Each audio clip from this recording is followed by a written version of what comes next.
رسول کی اطاعت کلی اور شدید محبت مل کر کیا بنے گی؟ اتباع. اور اتباع کا درجہ کیا ہے؟ قل ان کنتم تحبون اللہ فاتبعونی یحببکم اللہ. اے نبی ان سے کہہ دیجئے اگر تم اللہ سے محبت کرتے ہو تو میرا اتباع کرو، میری پیروی کرو، میرے نقش قدم پر چلو. اب آپ سوچئے اگر ہم کاروبار کر رہے ہیں، فرض کیجئے کوئی شخص 100% دیانتداری سے کام کر رہا ہے، کوئی شخص سود کے اندر براہ راست ملوث نہیں ہے، نماز پڑھتا ہے، روزہ رکھتا ہے، لیکن یہ اتباع نہیں کر رہا جو حضور نے جو کام کیا تھا کہ غلط نظام، طاغوتی نظام کو جڑ سے اکھاڑ کر پھینکا جائے اور اللہ کا دیا ہوا دین حق قائم کیا جائے، تو اتباع میں کیا حصہ ہے اس کا؟ کوئی نہیں.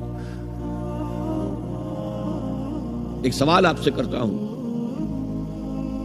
حضور نے وحی کے آغاز کے بعد کوئی کاروبار کیا؟ جی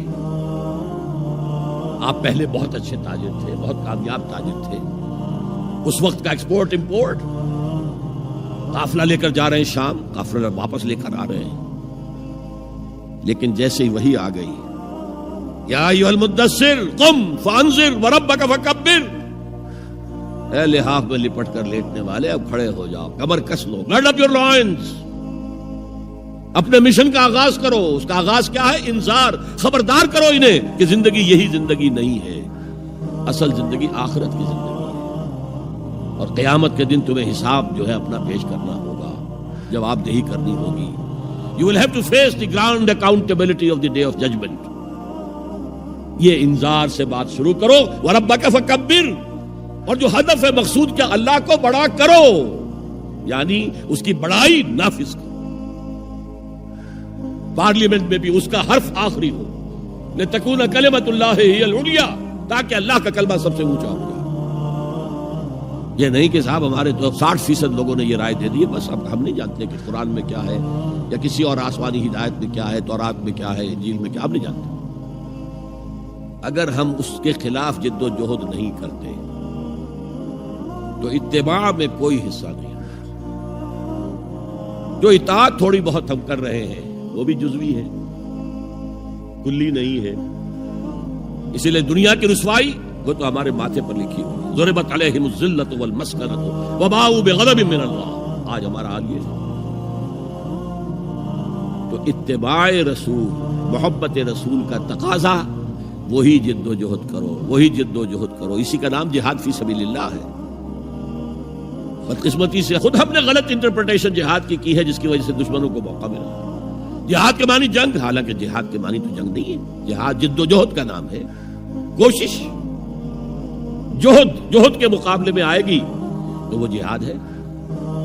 جہد یک طرفہ ہے تو جہد ہے، اور دو طرفہ ہو رہی ہے، رسہ جو ہے آپ ادھر کھینچ رہے ہیں وہ ادھر کھینچ رہے ہیں، یہ جہاد ہے. آپ توحید کا پرچم اٹھائے ہوئے ہیں، توحید پھیلا رہے ہیں، وہ شرک پھیلا رہے ہیں، یہ جہاد ہے.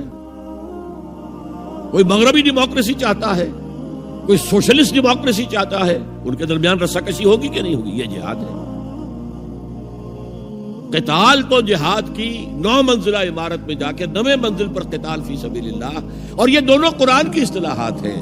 ہم نے جہاد کو بھی جنگ بنا دیا، تو پھر تو اب ہر شخص کو قرآن میں جنگ ہی جنگ نظر آئے گی. جہاں جہاد کا لفظ آیا جنگ، جہاں جہاد کا لفظ آیا جنگ. اسی سے تو ان کو موقع مل گیا. اے نبی آپ ان کافروں کی باتیں نہ سنیں، نہ ان کے باتوں میں آئیں، چاہے وہ صاف انکار کر رہے ہیں اور چاہے وہ کوئی مصالحت چاہتے ہیں کہ محمد کچھ نرمی دکھاؤ، کچھ ہماری مانو، کچھ اپنی منوا لو. یہ تم نے جو کل پیدا کر دی ہے، گھر گھر لڑائی ہو رہی ہے، اولاد ماں باپ سے جدا ہو گئی، بہن بھائی سے جدا ہو گیا، شوہر بیوی سے جدا، بیوی شوہر سے جدا. جو کہتے ہیں کہ a house divided amongst itself cannot stand. ہمارا تو تم نے قبائلی جو ہمارا روب تھا وہ ختم کر دیا دنیا میں. لہذا ایسا کرو، کچھ مصالحت کرو، کچھ اپنی منوا لو، کچھ ہماری مان. قرآن نے کہا وَدُّوا لَوْ تُدْهِنُوا فَيُدْهِنُونَ فَلَا تُطِعِ الْمُكَذِّبِينَ. ان کی بات نہ سنیے. تو جہاد تھا جو ہو رہا تھا، جس کے لیے میں نے رات تقریر کی ہے، جہاد بالقرآن. فَلَا تُطِعِ الْكَافِرِينَ وَجَاهِدْهُمْ بِهِ جِهَادًا كَبِيرًا. یہ سورہ الفرقان کی آیت ہے نمبر 52. اور شروع کیسے ہوتی ہے سورہ الفرقان؟